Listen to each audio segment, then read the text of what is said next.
Welcome to our channel. Telugu రాష్ట్రాల్లో మాత్రం ఎడతెరిపి లేకుండా భారీ వర్షాలు నమోదవుతున్నాయి.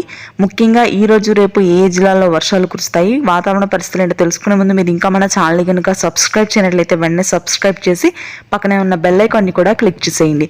ఇక లేట్ చేయకుండా వివరాల్లో కనుక వెళ్ళినట్లయితే ప్రస్తుతానికి తెలంగాణలో ముఖ్యంగా మధ్య తెలంగాణ, దక్షిణ తెలంగాణ ప్రాంతాల్లో భారీ వర్షపాతం నమోదు కానుంది. ఇవాళ రేపు మహబూబ్ నగర్, నాగర్ కర్నూల్, నారాయణపేట్, మెదక్, నల్గొండ, సంగారెడ్డి, గద్వాల్, వనపర్తి, వికారాబాద్, హన్మకొండ, కరీంనగర్ ప్రాంతాల్లో భారీ వర్షాలు కురుస్తాయని వాతావరణ కేంద్రం వెల్లడించింది. 23వ తారీఖు వరకు కూడా ఇదే విధంగా వర్షాలు నమోదు కానున్నాయి. సిద్దిపేట, సంగారెడ్డి, యాదాద్రి, మెదక్, వికారాబాద్, జనగామ, మేడ్చల్ ప్రాంతాల్లో కూడా రానున్నటువంటి 2 రోజుల పాటు తేలికపాటి నుంచి మోస్తరు వర్షపాతం ఉంటుంది. ఇక హైదరాబాద్ నగర ప్రాంతంలో తేలికపాటి నుంచి మోస్తరు వర్షాలు ఉంటాయి. పంజాగుట్ట, నాంపల్లి, ఖైరతాబాద్, మణికొండ, ఉప్పల్, గట్కేసర్, ఆదిపట్ల ప్రాంతాల్లో ఆకాశం మేఘావృతమై తేలికపాటి వర్షపాతం నమోదవుతుంది. ఆంధ్రతో పోలిస్తే తెలంగాణలోనే అత్యధికంగా వర్షాలు నమోదవుతాయని వాతావరణ కేంద్రం వెల్లడించింది. ఆంధ్రాలో తేలికపాటి జల్లులు 1-2 చోట్ల నమోదవుతాయి. మిగిలిన ప్రాంతాల్లో ఉక్కపోత అత్యధికంగా ఉంటుంది.